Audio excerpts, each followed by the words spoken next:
driver, gaining fast on Memphis. We're here with Elvie Shane. It has been a minute since we caught up. I looked it up. It was December 2020. Oh, wow. Right before pretty much the best year of your life hit off. So tell me a little bit, since we've last talked, about having a #1 now, playing the Opry, how it's all kind of came together for you.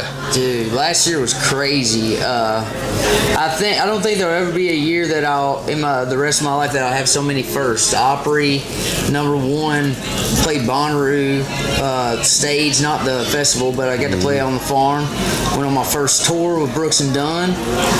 Had my baby girl, dude. That topped all of it, man. That was pretty sick. We bought a house over in Kentucky and been living there for the last year now.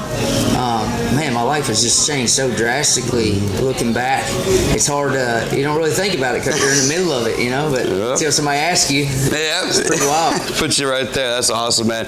So last week, I did see. I'm good friends with a couple of your co-writers on My Boy. I just kind of saw Russell selling out. You guys kind of got to celebrate finally at the local, man. Yeah. Tell me how finally all that coming together, the song going #1, and having this big party to celebrate it. You finally got a chance to do that. Dude, I'll be honest. When we first got to #1, I felt bad because I didn't really feel this crazy, wave of emotions like I thought I would when we got it. It was just like we were out working so hard and going and doing all these radio shows and stuff and meeting everybody at radio, and they were being so good to me, and I'm very appreciative of that. But I just didn't. I was like, well, what is it supposed to feel like to have a #1?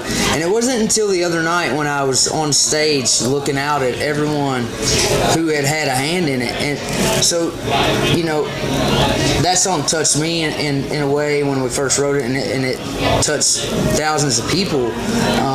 But it was really cool to see how many people touched that song, so that it would get out there and touch that many people. And that was when I finally had my moment. It was waterworks, man. I couldn't contain myself. I could barely even speak. I had to stop a couple times and just take it in. I'm just very, very humbled and appreciative. I love that. So performing and nominated this year at CMT, the CMT Awards, man. We've watched it ever since we were kids, probably growing up watching it. So this is fresh off an AACM nomination. For you, man, kind of like we talked about 2021 being such a big year, you're like, man, I read somewhere, nothing's ever going to top it. But 2022 started off pretty well for you. Headlining tour, some nominations, performing. How are you feeling about all that? Some good vibes coming your way, man. It's just cool to see that, man, I'm out here doing my thing, man, and I'm doing what I want to do, and that's all I'm doing, and everybody on my team just pushes me to do that, and to be able to go out and really do what you love and put out into the world exactly what you want to put out into the world, and see the recognition of your peers and of your fans and the industry, all three, man, is a pretty incredible. I love that. To have. That's something that I definitely didn't have as a kid. I was definitely a misunderstood kid. I remember the first time I heard Mr. Misunderstood, he said, "Hey, they're a weird kid," and I talked Chiefs in the back of class. I was just like you. I was like, "Oh shit, he's talking to me." But no, it's awesome, man. And there's some other stuff I can't really talk about right now, but there's one song in particular coming out this year sometime, and man, you're ready. I'm super proud of it. I can't believe I got to be a part of it. I can't wait for you guys to check it out. Yeah, man, that's awesome, dude. So one thing I'm really excited about is I'm a huge fan of vinyls, and you just announced that Backslider is coming out on vinyl.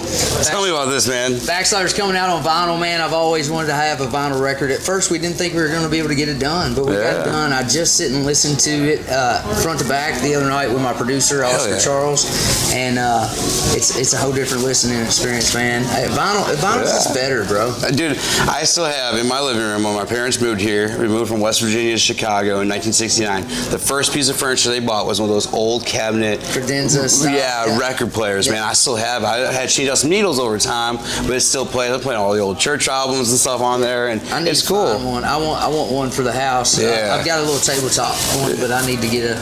Yeah, it's one of those old. I love it, man. So I I talk about songwriters, man, and you had about 25 or so songwriters on this album. Some of our favorites: Drew Green, Eric Dillon, Russell Sun. I mentioned Ray Fulcher. Is there anybody that maybe when you start working on new music that you want to write with, maybe a bucket list writer, or somebody you're like in town that you're like, dude, I gotta write with this guy sometime? Oh man, somebody that I haven't written with. Yeah, there's a bunch of them, man. I mean, I've written with John Osborne. I would love to get in the room with him and his brother TJ. Jaron, I haven't written with Jaron yet. I'm looking forward to that. We talked at the ACMs. Dude, John Randall. I wrote with his wife Jessie Alexander, who's a phenomenal writer as well. I'm gonna try to get in the room with both of them because I'm sure being married for a little while they got some shit to write about. Yeah, dude. But I mean, dude, I don't want to keep naming because I'll miss so many. Yeah. I definitely have my go-tos, and this new project we're working on, I'm really leaning into Oscar being in the room with us almost every time we're writing. Oh yeah, man. We found something new that I'm really proud of, and Oscar's been there every time, so we're gonna keep leaning into that as much as we can. You got a hand in every single song on the new album too. It's just badass, dude. I'm a church fan, dude. I love that.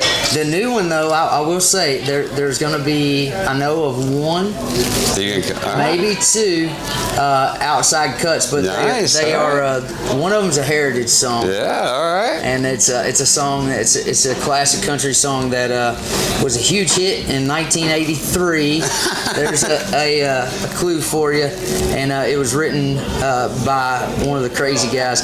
But I have a feature on that song that is the biggest dream of my life. Hell yeah, man. We're excited for it, man. We can't wait. So before we wrap this up, just a couple of quick things.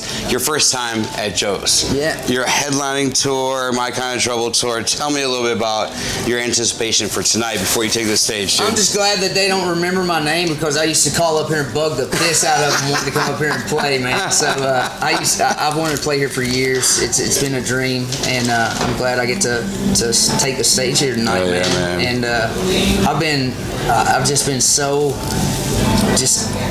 enveloped in music lately and my inspirations and everything, so I'm really excited to get out there on a stage after the weekend I've had. Just give it to them. Hell yeah, man. So before we wrap up, our Pod Deck sponsor question is, do you have a favorite thing you do for girls or guys night out? So in your case, guys night out, you have a favorite thing like, hey, we're going here, we're going to do this? Man, if it's guys night out for me, I just like to get with my closest boys or my boys in the band and sit around a little campfire and have some bourbon and guitar and shoot shit and have a good time. And talk some stories, man. Well, Elvie, man, thank you so much. We are so excited to see you at Joe's tonight, dude. Guys, check out Elvie Shane. New project on vinyl. Definitely get it. You're signing the first couple hundred, or no, first couple you're putting out. You're signing a few of these, aren't you? I'm going to sign as many of them as I can. I don't know how many they said I'm going to sign, but I'll probably sign more. All right, cool. But yeah, God bless y'all. We appreciate Hell yeah, it. dude. Check them out. Thanks, dude. I appreciate that, man.